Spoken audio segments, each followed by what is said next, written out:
చితిమంటల సహగమనం ఒకసారే బలి చేస్తుంది. పతి విడిచిన సతిగమనం ప్రతి నిమిషం రగిలిస్తుంది.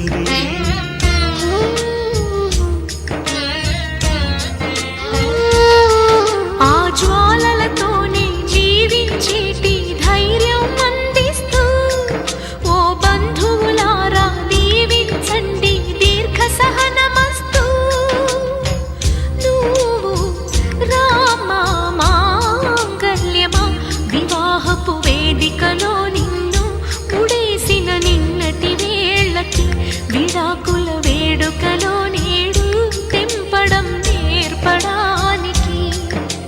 పందిరి వేసిన ఆకాశానికి యువమ్మా ఆహ్వానం, పీటలు వేసిన ఈ నేలమ్మకి యువమ్మా